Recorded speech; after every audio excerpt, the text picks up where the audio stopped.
Olá pessoal, seja bem-vindo mais uma vez ao canal Cláudio Gouveia e também a todos que faz parte do Ministério do Espírito, que a paz daquele que disse eu sou o caminho, a verdade e a vida esteja na vida de cada um de você que está me assistindo nesse momento e naqueles que faz parte, que está fazendo aqui o discipulado. Estou trazendo hoje um assunto que aos que estão fazendo discipulado já é um pouco conhecido, mas porque é um assunto muito complexo de compreendê-lo, eu estarei novamente trazendo de uma forma um pouco diferente, mostrando alguns outros versículos bíblicos para que você entenda um pouco melhor. E para isso eu terei que voltar novamente a 2 Coríntios capítulo 3 para introduzir esse assunto um pouco melhor. Então fique aí. Pegue sua Bíblia e abre em 2 Coríntios capítulo 3. Se você faz parte da Assembleia de Deus, Batista, Universal, seja lá qual for a sua denominação, neste momento, não esqueça que você não deve ser guiado por nenhuma dessas denominações e nem ser guiado também por mim em particular, mas por aquele que guia a sua vida. Por quê? Se porventura eu errar, você estará sendo ajudado pelo Espírito da verdade, que diz para você que o que eu digo é verdade ou não é. É justamente isso que você que está aí tem que ficar atento em todos os pregadores, não só a mim, mas a todos os pregadores. O que acontece muitas vezes que eu tenho observado, quando tem um pregador que chega e começa a gritar e ele fica enfático, ele fala tudo, muitos pregadores, principalmente das neopentecostais, eles fazem curso de como convencer você, como falar para te convencer, qual a expressão usar, qual a tonalidade de voz usar para te convencer. Ou seja, eles estão utilizando técnicas humanas para convencer você. Se você não estiver o Espírito da verdade para dizer, olha, eu acredito nisso, mas isso aqui eu não acredito. É o Espírito da verdade que vai dizer para você, olha, tenha cuidado com esse ensinamento. Cuidado para não ser enganado, porque a maioria das pessoas hoje em dia escuta qualquer charlatão falando, simplesmente porque fez um curso de dicção, de comunicação, de como se comunicar com você, para te manter preso a um assunto que ele queira colocar para que você entenda. Então, por causa dessas técnicas, muitas pessoas estão parando na frente de um comunicador que vai estar introduzindo coisas que não edificam a sua vida. E ao invés de você se libertar pela verdade, você vai ficar mais preso ainda a essas mentiras. Então, para abrir seus olhos, o Ministério do Espírito está aqui, através do ministro Cláudio, vai estar colocando essas questões para que você fique atento a tudo que ouve, a tudo que escuta e, agora eu vou mais longe, a tudo que lê. Eu não quero colocar dúvida em você sobre a Bíblia, de jeito nenhum. Mas o que eu vou dizer hoje e mostrar hoje é para que você dê mais ouvido ao Espírito da verdade, a Deus, o Pai, do que as leituras, do que os homens, do que as compreensões humanas. Porque o Pai jamais vai te enganar, ok? Vamos para 2 Coríntios capítulo 3, do versículo 2 por diante, ou senão vamos até o versículo 5. Vamos ler todo o versículo. Começamos, porventura, outra vez a recomendar-nos a nós mesmos, Paulo diz. Ou temos necessidade, como alguns, de carta de recomendação para vós outros ou de vós? Vós sois a nossa carta, escrita em nosso coração, conhecida e lida por todos os homens. estando já manifesto como carta de Cristo, produzida pelo nosso ministério, escrita não com tinta, mas pelo Espírito do Deus vivente, não em tábuas de pedra, mas em tábuas de carne, isto é, nos corações. E é por intermédio de Cristo, de Jesus, o Espírito interventor, que temos tal confiança em Deus. Não que, por nós mesmos, sejamos capazes de pensar alguma coisa, como se partisse de nós. Pelo contrário, a nossa suficiência vem de Deus. É isso que eu quero que você entenda. Você me pergunta, como que a nossa suficiência vem de Deus? O que Paulo está dizendo aqui, ó? Ele fala assim: vós sois a nossa carta. As pessoas que aprenderam dos discípulos, eles como discípulos, como ministro do Evangelho, ensinaram a outros a verdade. E ele diz que a nossa capacidade não vem de letras escritas com tinta em um papel, nem escrita em tábuas de pedra, mas aquela que foi escrito em nossos corações, quer dizer, não o coração, carne, coração isso, mas o sentimento que nós recebemos pela frequência do Pai, tá? Outros versículos para confirmar isso que Paulo está dizendo. Quando eu leio isso aqui, eu estou tirando a autoridade dos ministérios, tá? Tirando a autoridade de faculdades humanas. Eu estou tirando, Paulo, quando fala isso, ele retira da capacidade humana, das faculdades. Quando você, eu vou fazer um curso de teologia, eu vou fazer uma faculdade de teologia, tudo isso, conhecimento é importante, mas ela nunca, jamais será autoridade sobre o que é verdade ou não é verdade. Não pode ser. Porque aqui, isso aqui que Paulo está dizendo, sobressai as faculdades humanas, ao entendimento humano. Por isso que ele diz, não que por nós mesmos sejamos capazes de pensar alguma coisa, no versículo 5. Ou seja, ele está dizendo, nós humanos não somos capazes de pensar alguma coisa. E ele diz assim, como se partisse de nós. Pelo contrário, a nossa suficiência vem de Deus, ou seja, vem do Pai. Nós temos que estar conectado ao Pai pelo Espírito da verdade para receber dele. Vamos confirmar essa verdade. Vamos abrir em João, no capítulo 14, versículo 17. Os discípulos estão desesperados. No versículo 14, Jesus diz: se pedires alguma coisa em meu nome, eu o farei.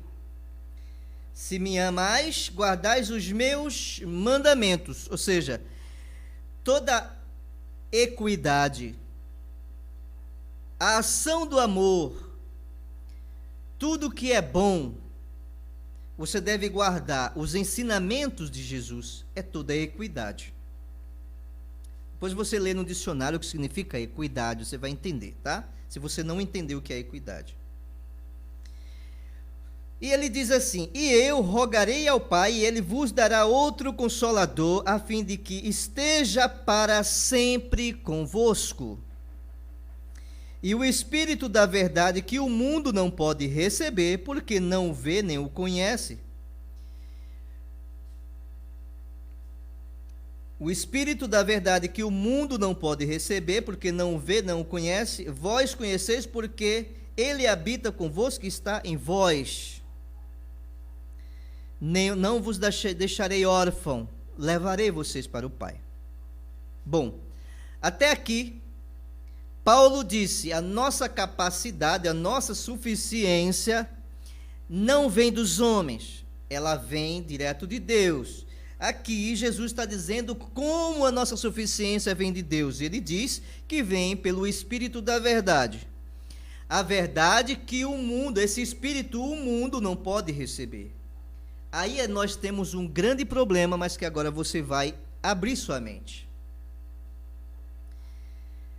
Veja que aquilo que eu estou passando para vocês aqui, talvez alguns de vocês nunca ouviram antes. Sim, justamente.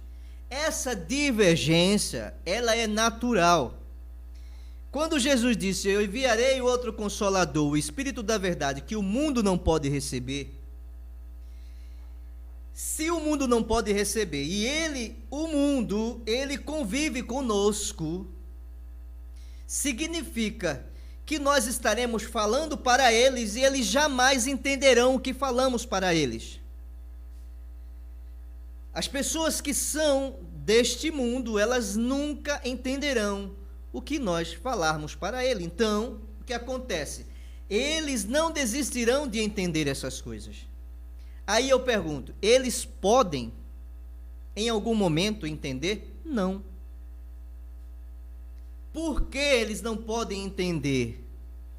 Porque eles não têm o Espírito da verdade neles. Eles não têm como guardar esse bem, esse Espírito da verdade. Então, essa parte antagônica entre nós e eles existirá enquanto existir esse mundo aqui. Enquanto nós estivermos, presenciaremos essas divergências. Porque aqueles que são do Pai vão convergir para a verdade. Aqueles que são do mundo vão divergir da nossa verdade.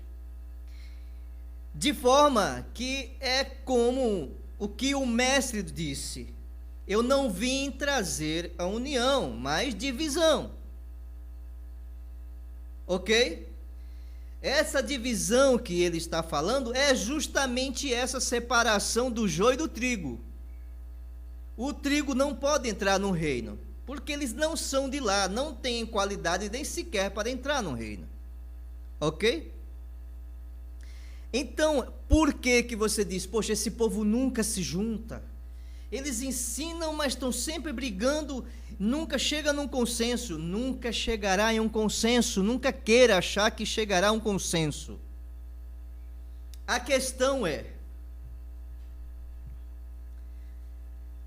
a Bíblia pode trazer um consenso aos homens? Aí eu respondo a você, politicamente, sim, eles tentaram fazer isso. Mas por que mesmo Constantino, em 325 da primeira era, no ano 325 da era cristã, Constantino fez um ajuntamento, ele chamou várias autoridades, ou seja, todos aqueles ministros da verdade, do evangelho, que conheciam essa verdade, pegou cada um e trouxe para fazer uma reunião. Por quê? Por causa da divergência que acontecia dentro daquilo que Constantino queria apaziguar, do império. Ou seja, os judeus, gregos judaicos, juntamente com os judeus, os gregos, os romanos, juntamente com os cristãos, agora, cada um tinha a sua teoria, cada um tinha o seu entendimento, e eles viviam brigando. Por quê? Aquilo que o mestre trouxe, todos não podiam entender, senão a união aconteceria. Só que quando Jesus chegou, ele dividiu o pensamento. Ele dividiu tudo, porque a verdade dele só os que eram filhos do reino podiam entender. Como essa divergência aconteceu, os pagãos, romanos pagãos, que já recebiam conhecimento dos povos antigos, das conquistas que tinham acontecido anteriormente, eles vieram com todas aquelas adorações de deuses pagãos.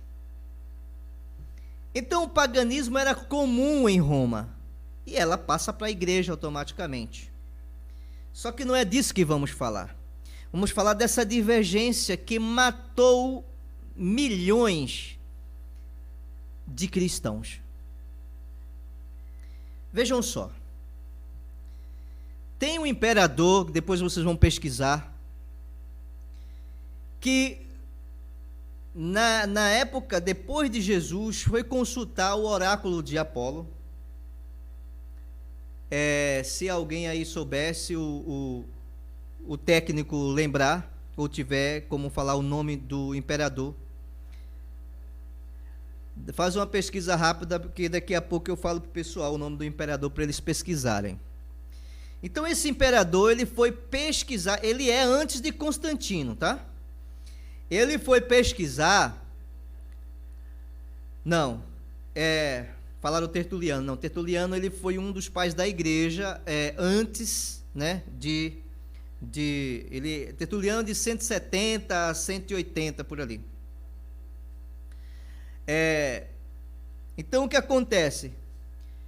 Ele foi consultar o oráculo de Apolo e o oráculo disse, olha, desde que esses cristãos surgiram que nós não conseguimos mais acessar essas informações. Ele foi perguntar se ele ganharia a guerra ou não. E culpar os cristãos, a verdade, né, do evangelho. O imperador Diocleciano, o William acabou de falar para mim, o imperador Diocleciano, é justamente ele, o Diocleciano mesmo, ele é antes de Constantino, e ele começou a fazer leis, determinar que os cristãos tinham que ser perseguidos e mortos, porque eles eram culpados agora de os deuses pagãos não agirem mais. Impressionante. Então, o mundo começou a perseguir os cristãos. Os pagãos, os filhos dos deuses pagãos, começaram a seguir os cristãos naquela época. E a mortandade foi de todas as formas terríveis, porque eles precisavam parar os cristãos. Então eles diziam, olha, quando nós matamos, quanto mais matamos e quando nós falamos contra eles, mais eles crescem em números. Se nós matamos um, eles se tornam mártires, e no lugar deles surgem muitos outros. E aí eles não tinham o que fazer, eles pegavam, olha, e matavam eles das piores mortes possível, no fogo, na cadeira de fogo, dentro de bezerro de ouro, de metal, jogava eles dentro para queimar eles sufocados, queimar na fogueira, em praça pública, para servir de exemplo para os demais. Mas os cristãos, na sua fé viva, porque era recém-recebido esse evangelho genuíno do Mestre, do Espírito da verdade, de Jesus. Então,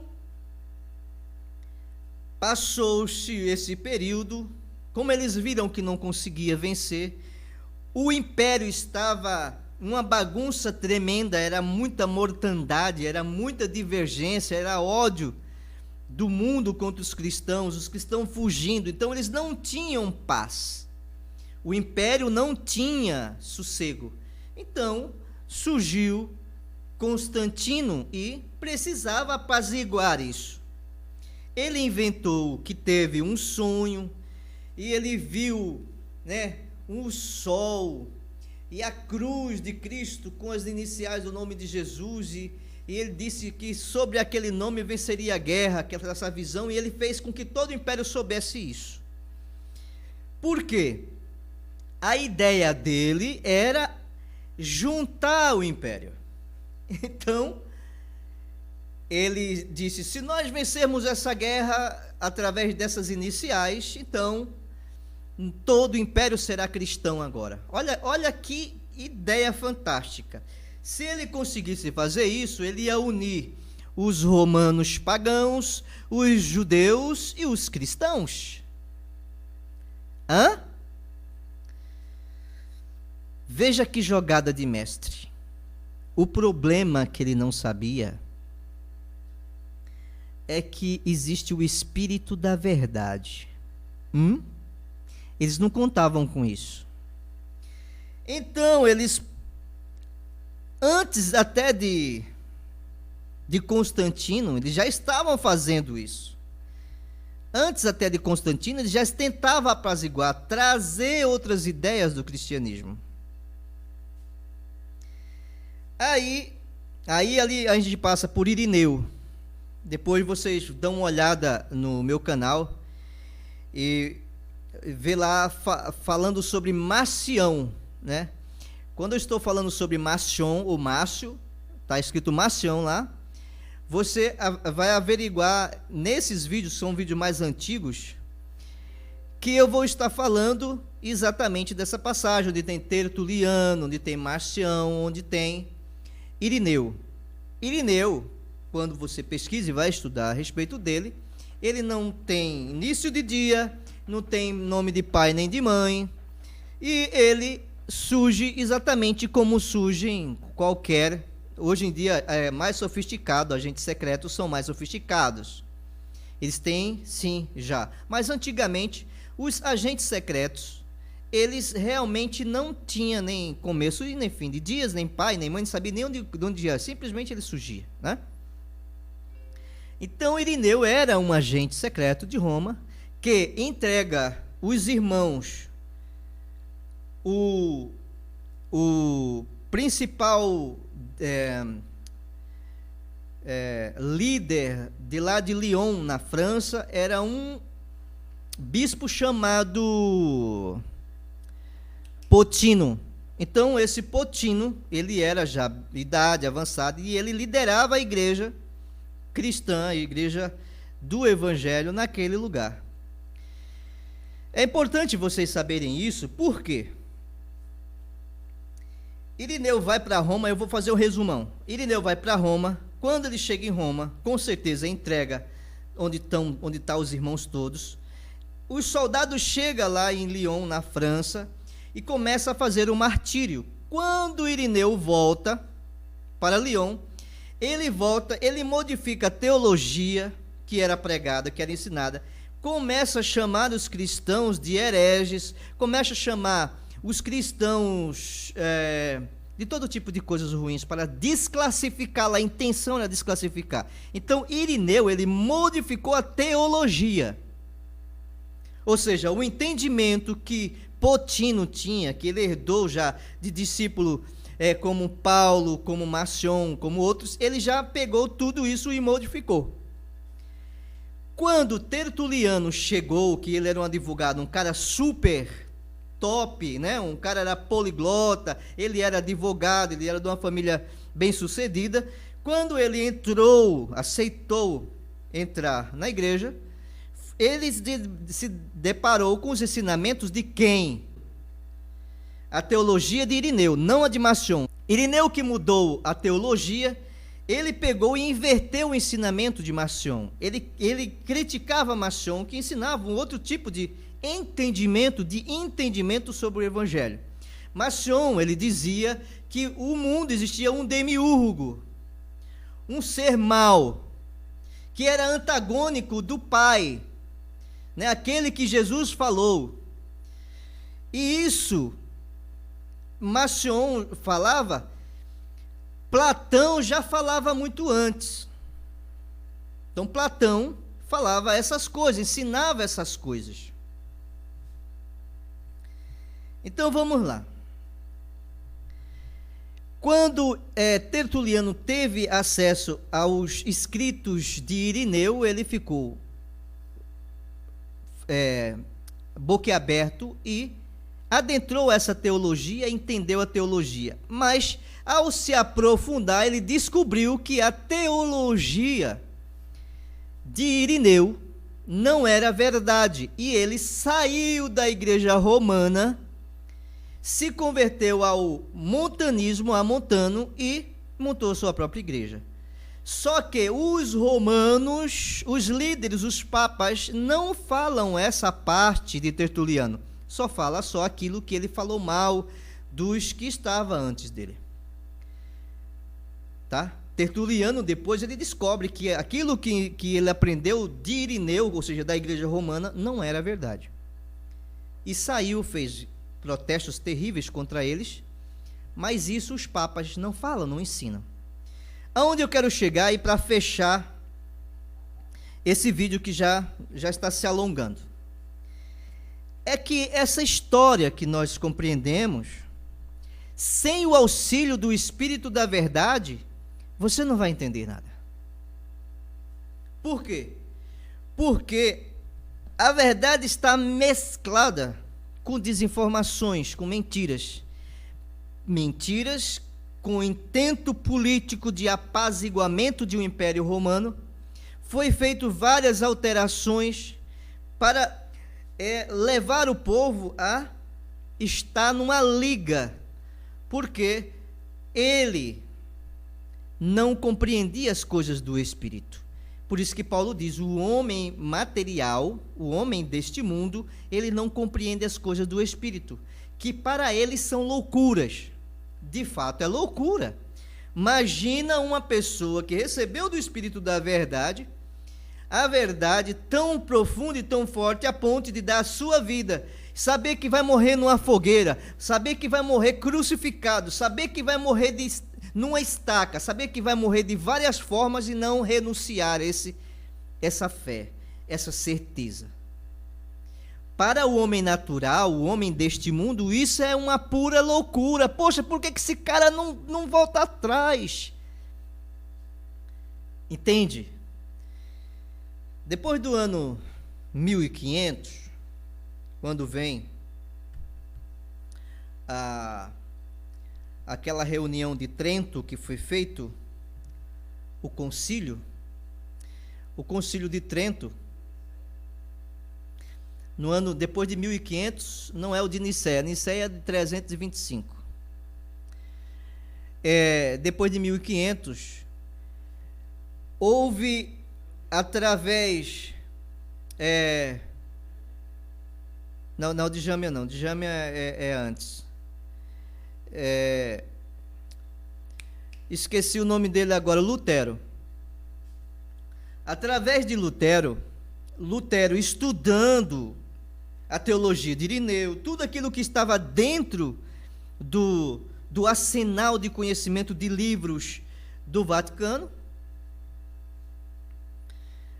ou seja, da Igreja Romana, do Império Romano, eu preciso atualizar a época do Vaticano, da formação do Vaticano, sei que foi depois de uma guerra, onde construíram o Vaticano sobre um cemitério chamado Vaticano, Vatica, que tinha um demônio do cemitério, o demônio chamava Vatica, e ali eles chamaram aquela região de Vaticano, e até hoje é Vaticano. Então, quando Lutero descobre a verdade, porque ele era um cara estudioso, e recebeu com certeza o Espírito da Verdade, descobriu que existia uma farsa, que existia um ajuntamento dos falsos judeus com os romanos, assim como foi para matar o próprio mestre lá na época, matar os cristãos na época que houve um complô entre os judeus e os romanos. Posteriormente, quando ele descobre essas coisas, ele escreve na porta da igreja que a salvação não é da forma que eles diziam, que existia muito tipo de crença. Depois eu vou, se eu for falar de tudo isso, pronto, aí vocês vão ficar aí diante desse monitor, mas outro dia a gente fala. Para resumir, o que eu quero mostrar e dizer para vocês, depois do ano 1500, eles fizeram uma perseguição de novo. Por quê? porque a verdade estava voltando à tona novamente. Eles precisavam fazer um novo concílio. Por quê? Quando essa verdade volta, eles fizeram uma perseguição chamada Santa Inquisição. Por que que tudo isso está acontecendo? Por que que as pessoas não desistem de serem cristãs? Vão morrer de todo tipo aí novamente? Pois é.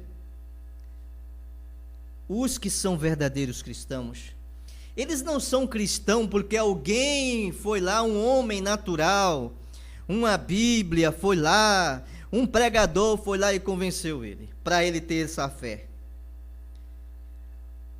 O homem que recebe do Espírito da verdade, ele tem essa fé firme porque ele tem convicção pelo seu Espírito. E aí ninguém tira dele. Eu estou falando isso para que você entenda. Essa Bíblia não pode ser jogada fora. Não pode ser rasgada. Essa Bíblia, ela é mesclada assim, ela é alterada assim. Mas essas verdades que estou falando aqui a respeito do Espírito da verdade para você, e através do capítulo 3, versículo, e todo o capítulo 3 de 2 Coríntios, também está aqui. E se você recebe o Espírito da verdade, você será guiado a essas coisas aqui. E se você recebe de fato no seu espírito, ninguém vai enganar você. Só que você tem que saber dessas coisas para não deixar resistir à voz do Espírito para dar ouvido aos homens maus que quer te usurpar. Os homens maus, principalmente as igrejas neopentecostais, eles vêm para te usurpar, para se completar. Eles pegam o teu dízimo e a tua oferta para se locupletar. Nada mais. Não é para você ser salvo. Ele pega teus dízimos e as tuas ofertas, aqueles que vivem para isso, sabe por quê? Eles não são verdadeiros. Os verdadeiros não acumulam riqueza neste mundo. Os verdadeiros não estão vivendo em mansões enquanto as suas ovelhinhas estão lá sem ter o que comer à noite. Os verdadeiros cristãos, eles não estão envolvidos, enquanto eles estão num bem bom por aí, as suas ovelhinhas estão passando fome, e eles não querem saber. Sabe o que ele diz para você? A irmã deve estar em pecado. O irmão não está bem porque está em pecado. Isso é conversa fiada, eu vou explicar para você. O mestre disse: amai o teu próximo, amai os vossos inimigos, amai uns aos outros como eu vos amei. Quem foi que disse? Jesus disse: ele está em pecado? Não. Jesus falou para amar. O que é amar? Amar não é um sentimento, como os estão ensinando há muito tempo. Amar não é sentimento. Amar é cuidar. Cuida do teu irmão. Cuida do seu próximo. Quando alguém diz assim: eu amo a Deus, mas aborrece o seu irmão, nega-lhe o bem, nega de fazer o bem, enquanto ele está num bem bom, dentro de mansões, andando em carros luxuosos, as suas ovelhinhas estão com seu filho no colo, com fome, querendo um copo de leite. E eles não são pastores, eles não deveriam amar as ovelhas? É porque eles não são pastores. Eles não são. E não, nem existe esse título mesmo, porque só existe um pastor. Só existe um pastor. O resto pode ser chamado de ministro, de discípulo, de ensinador, qualquer coisa nesse gênero, auxiliador, qualquer coisa. Ajudador, irmão. Pastor, só existe um.